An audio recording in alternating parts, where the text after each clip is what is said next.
Ibu Bapak dan saudara yang dikasihi dan yang mengasihi Tuhan Yesus Kristus, seiring dengan hari turunnya Roh Kudus, tepatnya hari Minggu tanggal 5 kemarin, renungan kita kali ini mengangkat tema Roh Kudus.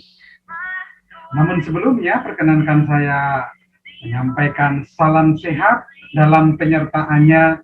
Selamat merayakan hari turunnya Roh Kudus dengan semangat menyatakan buah roh bagi sesama, bagi dunia.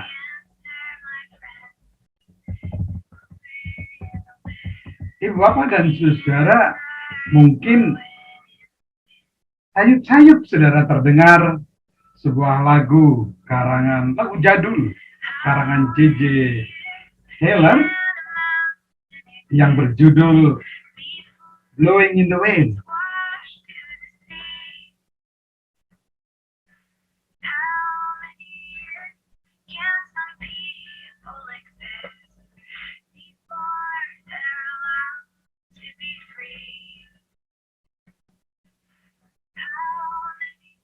Banyak waktu diwarnai dengan berbagai permasalahan. Tidak ada yang tahu jawabnya. Jawabnya, the answer, my friend, is blowing in the wind. The answer is blowing in the wind. Ibu Bapak dan saudara, lagu tadi mengingatkan saya ketika kita akan membahas tentang Roh Kudus. Kesaksian tentang Roh Kudus sudah mulai dari Alkitab Perjanjian Lama. Kemudian dalam Perjanjian Baru termasuk pemenuhan janji yang pernah Tuhan Yesus sampaikan seperti yang terjadi di hari Pentakosta. Roh Kudus adalah Allah atau kuasa Allah. Ini terkait dengan hakikat atau esensi Roh Kudus itu. Ketika kita bertanya, apa sebenarnya Roh Kudus? Kemudian, saudara, seperti sebutannya, Roh Kudus yang adalah di dalam bahasa Ibrani, roh berasal dari kata ruah, artinya udara atau angin. Dan kudus atau dari kata kados. Hakodes artinya terpisah, tidak tercampur dengan yang lain, khusus. Dan dalam kamus bahasa Indonesia, kamus besar bahasa Indonesia, kudus diartikan suci, murni. Roh atau ruah yang terpisah, khusus, suci, dan murni, menunjuk keberadaannya sebagai martabat atau pribadi Roh Kudus itu.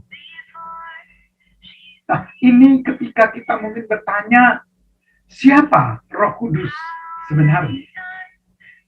Ibu Bapak dan saudara, Roh Kudus adalah suatu pribadi.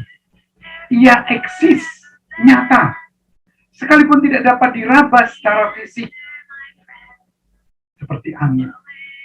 Sebagai suatu pribadi, ia mempunyai pengetahuan, kehendak, emosi, dan kuasa. Ia adalah Allah itu sendiri.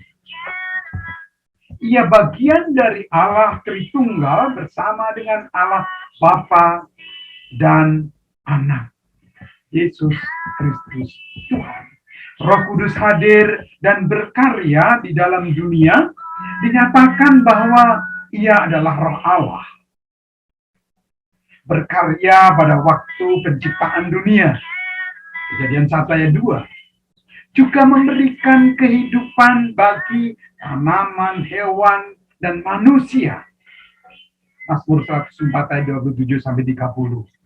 Roh Kudus, Roh Allah juga berkarya melalui para nabi seperti Yesaya dan Yeskiel. Yesaya 61 ayat 1, Yesaya 2 ayat yang kedua, juga Yesaya 3 ayat 12 sampai 27. Dan masih banyak lagi yang lainnya. Dan dalam rangka mewujudkan karya penyelamatan melalui Yesus, Matius dalam kitab Injilnya menjelaskan bahwa Yesus adalah anak yang di dalam kandungan Maria dikandung dari Roh Kudus. Matius ayat 20. Kemudian Tuhan Yesus sendiri juga menegaskan bahwa Allah itu roh. Oleh karenanya barang siapa hendak menyembahnya, menyembah dalam roh dan kebenaran. Yohanes 4 ayat 24. Nah, Ibu Bapak dan Saudara-saudara, wujud pernyataan kehadiran roh sering digambarkan Roh Kudus itu tidak selalu sama.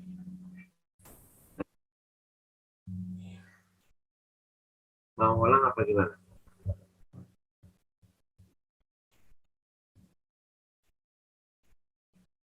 Roh Kudus hadir dan berkarya di dalam dunia, dinyatakan bahwa ia, Roh Allah, berkarya pada waktu penciptaan dunia. Kejadian 1 ayat 2. Juga memberikan kehidupan bagi tanaman, hewan, dan manusia. Kalau kita perhatikan dalam Mazmur 104 ayat 27 sampai 30.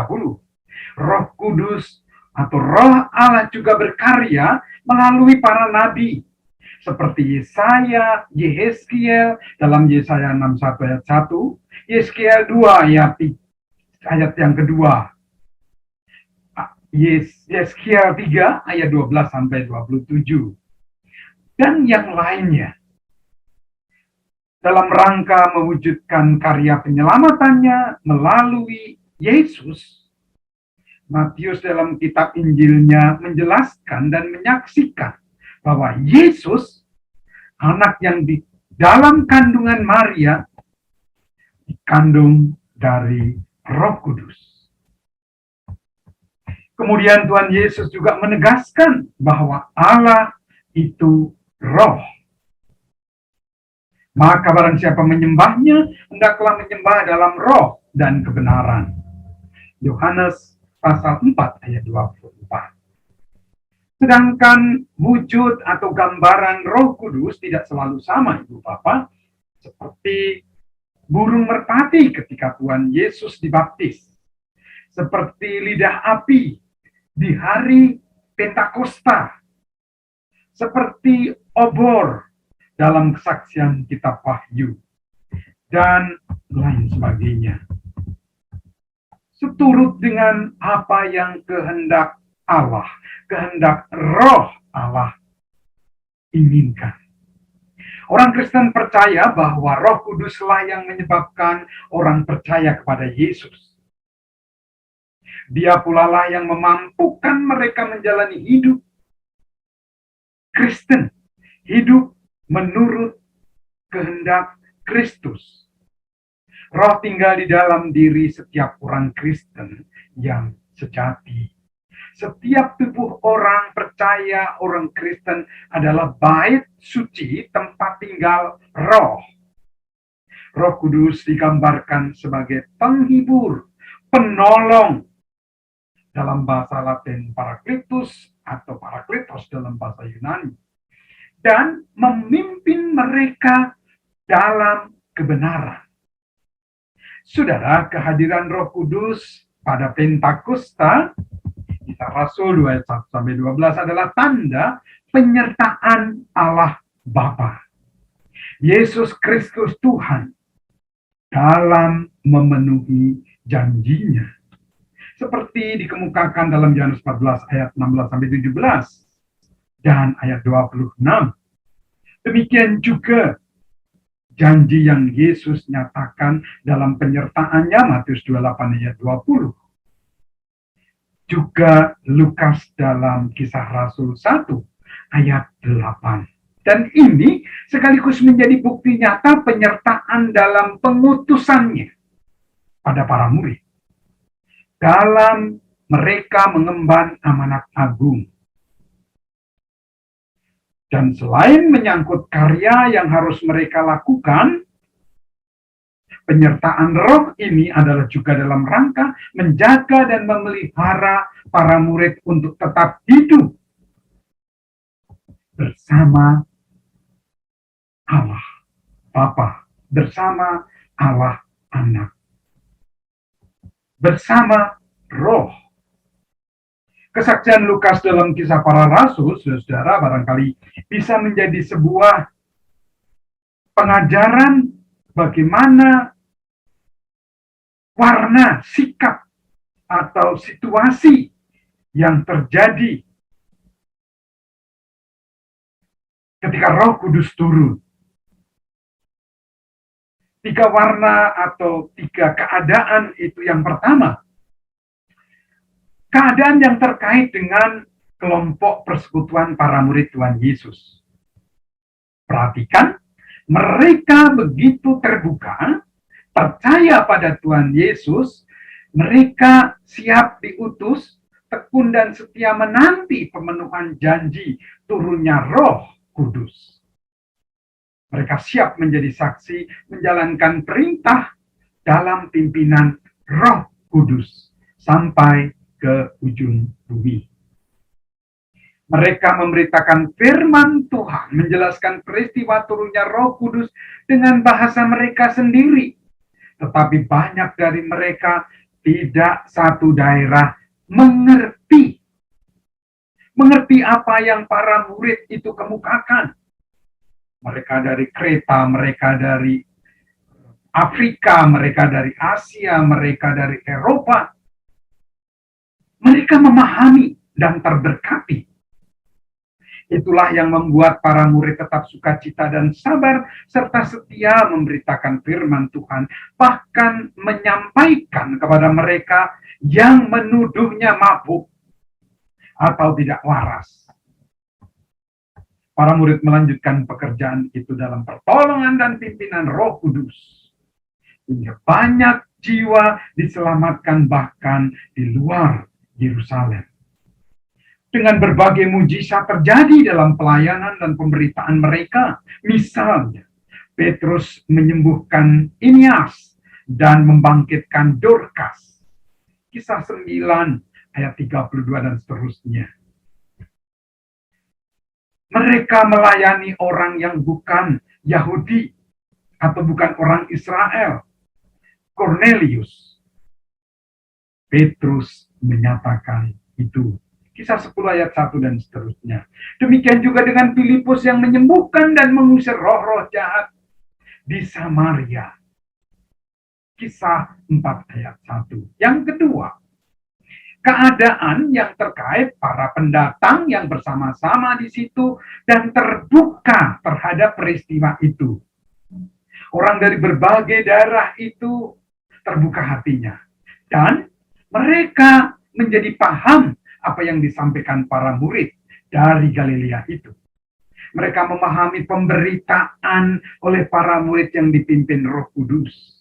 Mereka mengerti akan Injil, akan maksud turunnya Roh Kudus.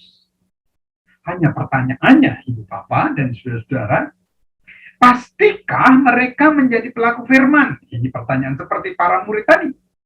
Percaya, mengaku Yesus dan melakukan perintahnya, lalu meneruskan kabar sukacita itu? Silahkan mencoba untuk menjawabnya. Dan keadaan yang ketiga, saudara, terkait dengan sekelompok orang yang tidak terbuka. Mereka menyebut dan menanggapi para murid sebagai yang sedang mabuk. Itulah respon mereka, meskipun bersama-sama dalam tempat di mana peristiwa turunnya Roh Kudus itu terjadi. Nah, keadaan ini akankah membuat mereka terberkati? Paham atas peristiwa tersebut? Apa mereka ini akan meneruskan kabar sukacita tentang Yesus yang diberitakan para murid? Akankah mereka merasakan dan menyadari karya Roh Kudus? Bukan Tuhan, bukan Roh Kudus yang tidak berkarya, tetapi mereka yang tidak terbuka, tidak menanggap. Pertanyaan lebih lanjut, jika mereka yang berada di tempat kejadian perkara saja tidak ngeh, bagaimana dengan yang tidak menyaksikan? Artinya di luar tempat di mana peristiwa itu terjadi. Kita bisa bayangkan tantangan dan pergumulan lebih lanjut bagi para murid yang tidak mudah. Di dalam kehidupan seseorang percaya bahwa karya Roh Kudus akan memberikan hasil yang positif dan konstruktif atau membangun, yang dikenal sebagai buah roh. Dan Rasul Paulus mengajarkan bahwa seorang pengikut Kristus haruslah dapat dikenali melalui buah roh yang menyertai di dalam hidupnya, yang menyertai dalam kehidupan saudara dan saya. Kasih, sukacita, damai sejahtera, kesabaran, kemurahan, kebaikan, kesetiaan, kelemah lembutan, dan penguasaan diri. Galatia 5 ayat 22-23. Namun demikian, para murid tidak mudah putus asa, meskipun mereka harus menghadapi tantangan. Mereka tetap terus berkarya, mereka tetap terus setia, mereka tetap percaya. Roh Kudus terus menyertai, menolong dan memimpin dalam kebenaran. Penyertaan Roh Kudus adalah penyertaan Yesus Kristus Tuhan dan Allah Bapa yang Tritunggal Allah. Nah, bagaimana dengan kita, dengan saudara dan saya? Terutama ketika kita dihadirkan di negeri ini. Orang Kristen juga percaya bahwa Roh Kudus jugalah yang memberikan karunia-karunia kemampuan khusus kepada orang Kristen, yang antara lain meliputi karunia-karunia yang karismatik, bernubuat, berbahasa roh, menyembuhkan, dan pengetahuan untuk dinyatakan dalam karya, untuk hadirnya damai sejahtera. Mari terus rayakan karya dan penyertaan Roh Kudus, meneruskan karya penyelamatannya. Mari bertumbuh dan menjadi kuat bersama api Roh Kudus yang terus berkobar dalam roh kita, dalam hidup merawat keberagaman, mewujudkan toleransi, dan membangun persaudaraan sejati antar sesama anak bangsa.